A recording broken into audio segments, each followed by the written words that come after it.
Yo, yo, yo. I can't believe it's already May. Literally, where did the time go? I swear to God, it was just January a second ago. In lieu of it being May and graduation season, I thought I would jump on here and talk a little bit more about careers, in particular, interviews. If you're graduating or you're thinking about starting to apply for jobs, to get that summer experience on, then this is a super helpful video for you because I'm just gonna come on here and spew all the information that I got from a class that I took on interviews when I was in business school. If you guys watched my cover letters and resumes video, which I will put here, again, not sure if I'm pointing in the right direction, you will have already heard me talk about the fact that I got some very specific knowledge from going to business school that not a lot of people in other faculties and other classes had access to. So here I am again to spew all that information that I spent hundreds of dollars on, but you get for free. Today's video, I'm really just going to be talking about preparing for the types of questions that you can expect in any given interview and the things that you can be thinking about and keeping in mind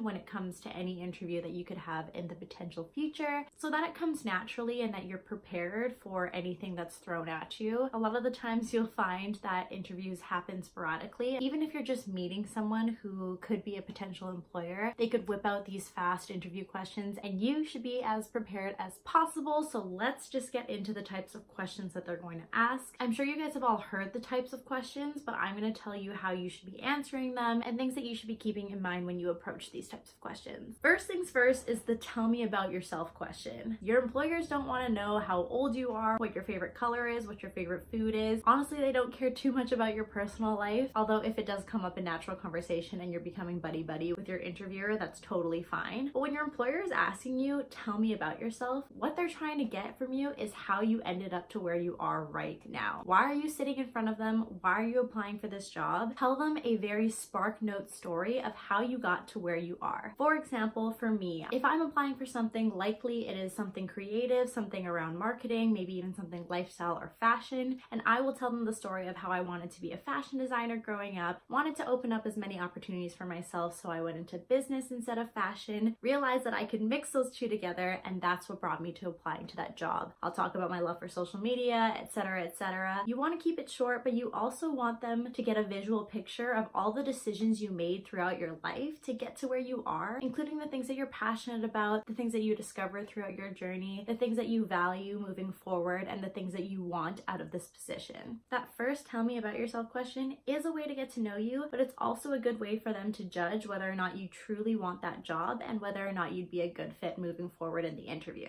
Next kind of question is the tell me about a time when. These kinds of questions are asked to encourage you to look back in your past, in your experience, in your life, to think about the times where you were challenged or you were forced to use some sort of skill and they want you to tell them about it. For example, they'll say something like, tell me a time that you were challenged by a team member, or tell me about a time that you displayed leadership skills, and you'll have to rewind in your life and think about some sort of story that relates to the skill that they're asking about. Now your question is, how do I prepare for something like that when every interviewer is probably going to ask a slightly different tell me about a time when question? The best thing to do is to have a few set stories that you always have listed in your mind that fulfill a multitude of skills. If that didn't make sense, let me give you an example. I hold on to this story that I experienced when I had my first retail job. I was faced with a guest who was deaf and couldn't communicate with me and was really frustrated because she wasn't able to communicate with me, and I had to adapt to that situation to give her the best experience as possible without being able to use one of my strengths, which was my voice. That situation itself encompassed a variety of skills. So if anyone ever asks me, tell me about a time where you displayed excellent customer service, a time where you had to adapt to your situation, a time where you had to overcome a challenge, etc., etc. So try and pick stories and situations in your life that kind of fall into multiple things so that when you're asked to tell me about a time when question, you can kind of tweak your story in the direction of whatever they were asking you and still be prepared because you had that story locked and loaded in your mind. Obviously, it's good to have more than one because not every situation is going to fill every single thing, but usually you can kind of gauge what kind of question they're going to be asking you based on the job application and the role that you're applying to.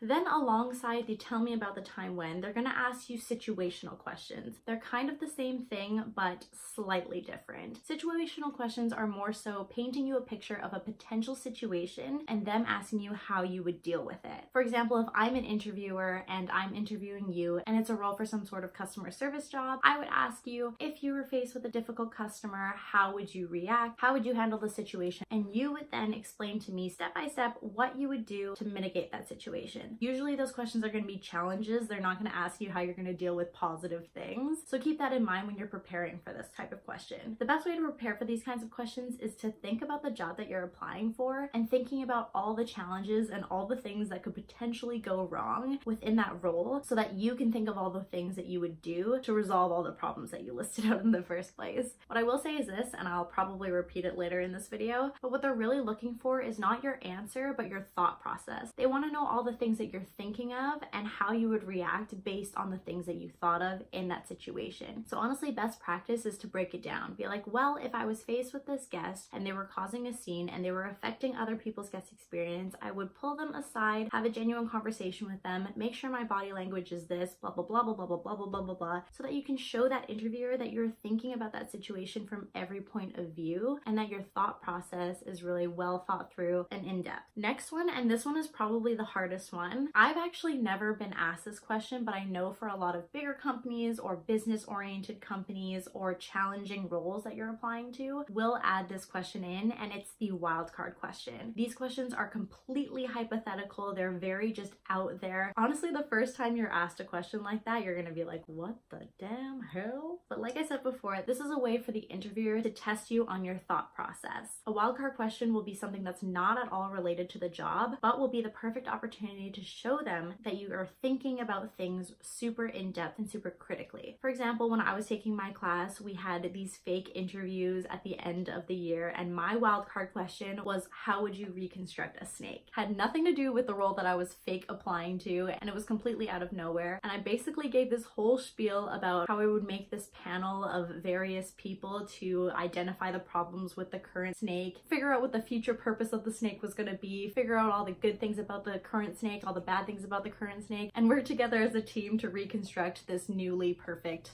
snake. Other common ones that I've heard are, sell me this pen or sell me this notebook, and how many golf balls do you think can fit in this bus? They are going to stump you. You're going to hear it and you're going to be like, oh my god, what the hell? Take a deep breath and take a second to think about it. They're totally okay if you just sit there in silence for a little bit thinking about your answer so that you can deliver the best possible outcome. I think a lot of people get scared with silent pauses. People think that you have to answer the question right away really fast, but interviewers are totally okay with you just sitting there and taking a moment to collect your thoughts, collect your answer, and then deliver it as best as possible. To reiterate, they don't want an answer. The worst thing you could possibly do with a wildcard question is answer the question without explaining your thought process. For example, the golf ball and bus question. The worst thing that you could do is scream out a number like 200,000. They don't want to know what you think the answer is. What they want to hear is your thought process. So for that question, it would be, well, I would measure the diameter of a golf ball and then take the dimensions of a bus and do the math that way, but also account for the seats and this and that and whatever. You get the point. It's about thought process,